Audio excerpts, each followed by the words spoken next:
प्यारे साथियों नमस्कार। आज हमारा देश एक बहुत बड़े आतंकी हमले से जूझ रहा है। पिछले 2 दिन से टीवी पर सिर्फ एक ही न्यूज चल रही है कि हमारे देश में एक बहुत बड़ा आतंकी हमला हुआ है, जो कि एकदम सत्य है। और आज तक इतना बड़ा हमला पुलवामा हमले के बाद नहीं हुआ था। आतंकियों के द्वारा घोर कायराना हरकत किया गया है। लोग गए थे जम्मू कश्मीर घूमने के लिए कि हम जम्मू कश्मीर जा रहे हैं, भारत की धड़कन कहे जाने वाली जम्मू कश्मीर घूमने के लिए गए थे। लेकिन बेचारे उन्हें क्या पता था कि उस भारत की धड़कन में हम घूमने के लिए जा रहे हैं और वहां जाने के बाद हमारा ही धड़कन बंद कर दिया जाएगा। लोग गए थे भारत का स्वर्ग घूमने के लिए, क्योंकि जम्मू कश्मीर को भारत का स्वर्ग कहा जाता है। लेकिन उन्हें क्या पता था कि हम उस स्वर्ग घूमने के चक्कर में स्वर्गवासी हो जाएं। आज हमारा देश इतनी बड़ी आतंकी हमलों का शिकार हुआ है कि पूरा देश गुस्सा में है। जम्मू कश्मीर, जो कि हमें बचपन से पढ़ाया जाता है कि जम्मू कश्मीर हमारी आन बान शान है, हमें नारा सिखाया जाता है कि तुम दूध मांगोगे तो खीर देंगे, लेकिन कश्मीर मांगोगे तो चीर देंगे। और आज वही कश्मीर आतंकियों के हत्थे चढ़ चुका है। और आज ये वीडियो के माध्यम से हम बस आवाज उठाना चाह रहे हैं कि उन लोगों की हम एक छोटी सी आवाज बने, और कहीं ना कहीं एक छोटा आवाज होते होते भारत में एक बड़ा आवाज होगा, और तब जाकर के हमारी भारत सरकार कोई बड़ा फैसला ले पाएगी। आज हमें जितने भी सारे लोग देख रहे हैं, इस वीडियो को पूरा देखिएगा। हमने जो कुछ भी 2-3 दिन में देखा है उसे बस एक निष्कर्ष के माध्यम से इस वीडियो में हमने बताने का प्रयास किया है। लोग गए थे इस घाटी में घूमने के लिए, जो कि ये जम्मू कश्मीर में पड़ता है, वेस्टर्न घाटी के नाम से जाना जाता है और कहा जाता है मिनी स्विट्जरलैंड। इस घाटी को ना मिनी स्विट्जरलैंड कहा जाता है कि अगर स्विट्जरलैंड नहीं घूमने जा सकते हो तो जम्मू कश्मीर चले जाओ, मिनी स्विट्जरलैंड है। लेकिन लोगों को क्या पता था कि यहां पर जाने के बाद हमारा जान ही नहीं बचेगा, और कितना दर्दनाक मौत मिला है। आप इस बात को जब सुनेंगे ना तो आपका दिल दहल जाएगा। पूरा देश का दिल दहल गया है जब यह घटना लोगों ने सुना। आज हमारे देश में नौबत ही आ गई है कि एक साथ इतने सारे लोगों को श्रद्धांजलि देना पड़ रहा है। हमारे देश के माननीय गृह मंत्री जो हैं, आज इतने सारे लोगों को श्रद्धांजलि दे रहे हैं। आज समझिए कि आज हमारे देश में क्या नौबत है कि बेचारे नए नवेले शादीशुदा आदमी गया था बेचारा घूमने के लिए, हस्बैंड वाइफ दोनों गया था घूमने के लिए, आंध्र प्रदेश का ये सॉफ्टवेयर इंजीनियर, लेकिन वापस नहीं लौट सका। कितने खुशी खुशी ये लोग गए थे घूमने के लिए कि जम्मू कश्मीर घूमने जा रहे हैं, लेकिन इनको क्या पता था कि जाएंगे तो जरूर लेकिन आ नहीं पाएंगे। और जरा देखिए इनको,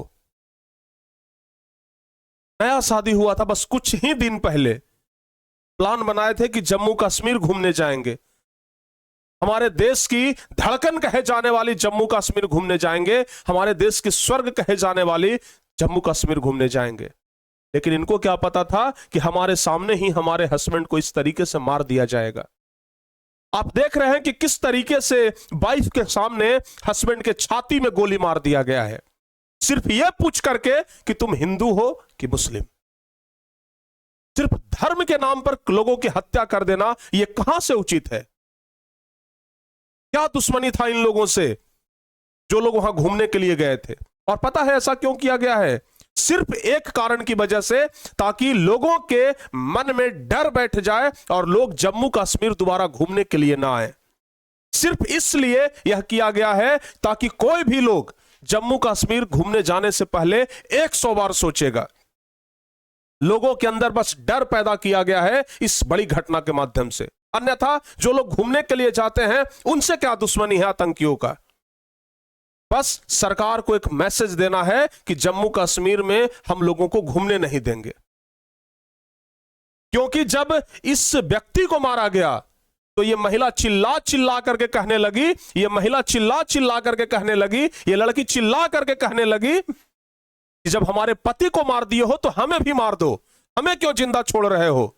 तो आतंकियों ने कहा कि तुम्हें नहीं मारेंगे, तुम्हें नहीं मारेंगे, और जा करके मोदी से यह बात कह देना। तो क्या धर्म के नाम पर लोगों की हत्या कर देना क्या यह उचित है? और हमेशा से ये करते कौन आया है पता है? पाकिस्तान। हमेशा से। आज आप लोग एक चीज देखिएगा कि भारत के नक्शे में ये जो पाकिस्तान ऊपर की ओर है, हमेशा से पूरे देश में आतंकी को फैलाने का काम यही पाकिस्तान करता है। पूरे देश में आतंकियों को यहीं से निकाला जाता है। और एक बात आप लोग ध्यान से सुनिए कि भारत के चारों तरफ बहुत सारे देश हैं, भारत के बहुत सारे पड़ोसी देश हैं, लेकिन आज तक आप लोग नहीं सुने होंगे कि कभी आतंकी चाइना से आया, नहीं आया। ये अफगानिस्तान से आया, नहीं आया। क्या अरबियन सागर से आया? नहीं आया। ईरान से आया, नेपाल से आया, भूटान से आया? कहीं से नहीं। जब भी आपको सुनने के लिए मिलेगा तो सुनने के लिए मिलेगा पाकिस्तान से आया। तो क्यों झेल रहे हैं हम लोग पाकिस्तान को? क्यों झेल रहे हैं पाकिस्तान को? क्या झेलने के लिए हम लोग बैठे हुए हैं?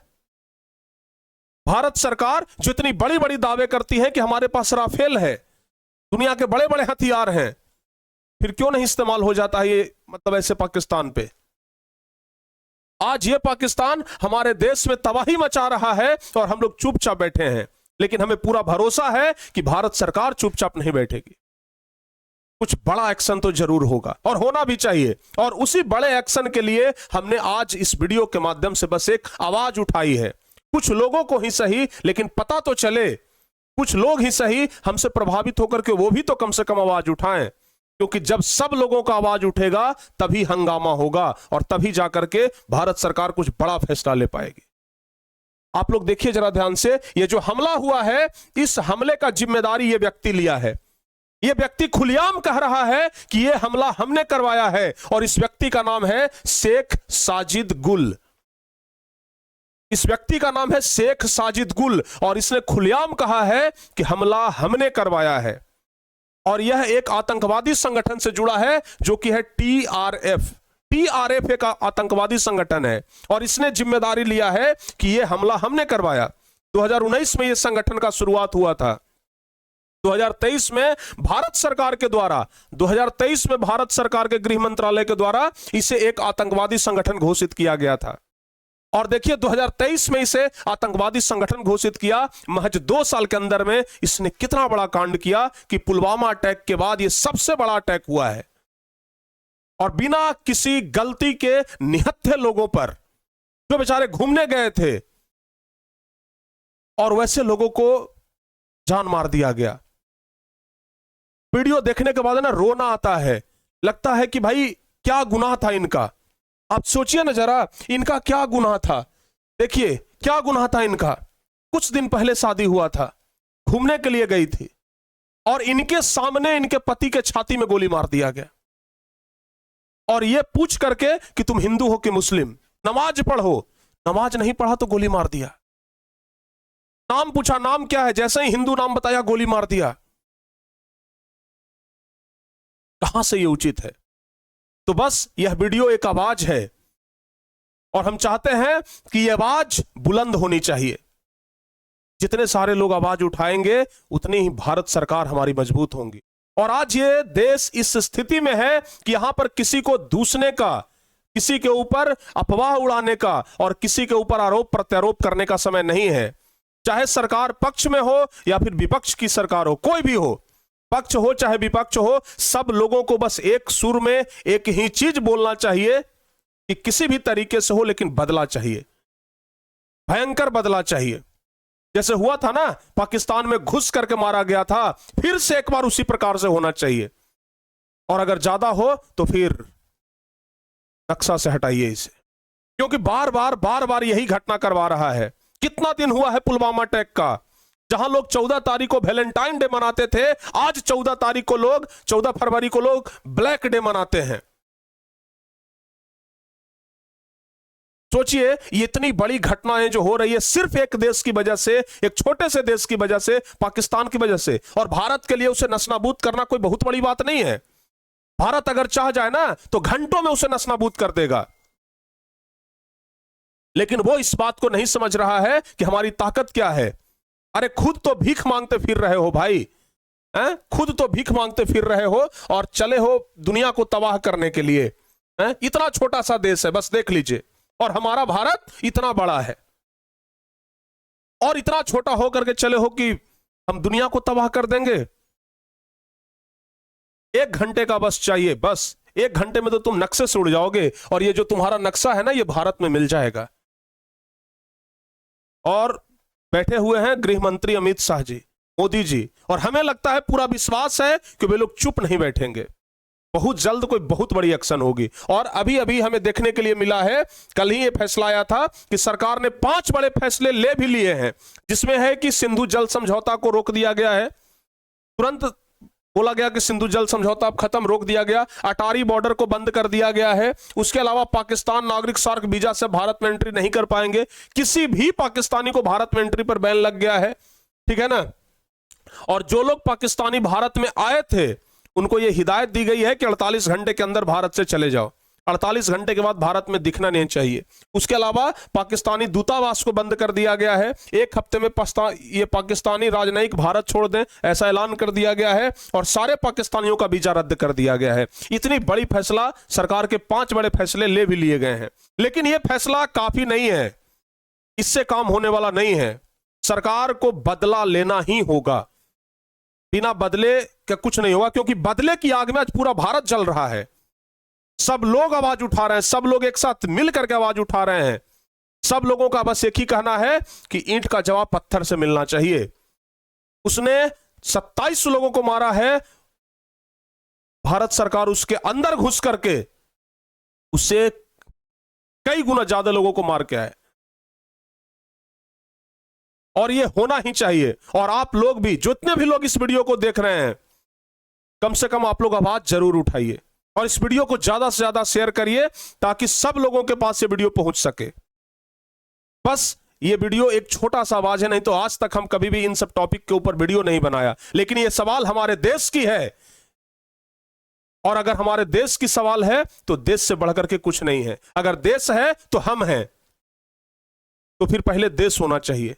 और देश के लिए आज हमने एक छोटा सा आवाज उठाया है। उन लोगों के लिए हमने आवाज उठाया है जो आज इस दुनिया में नहीं है, जो उस आतंकियों की भेंट चढ़ चुके हैं। तो आप लोग इस वीडियो को ज्यादा से ज्यादा शेयर करिए, ताकि यह वीडियो के माध्यम से हम उन असहाय लोगों का आवाज जरूर बन सके, और भारत सरकार जल्द से जल्द कुछ ना कुछ बड़ा करे। आप लोगों की क्या राय है इस वीडियो के बारे में, जो आतंकी घटना हुआ है उसके बारे में? आप लोग क्या चाहते हैं? हमारे मन में जो था हमने रख दिया, आप लोग क्या चाहते हैं जरूर कमेंट करके आप लोग बताइए। मिलते हैं अगर किसी और वीडियो में, तब तक के लिए जय हिंद।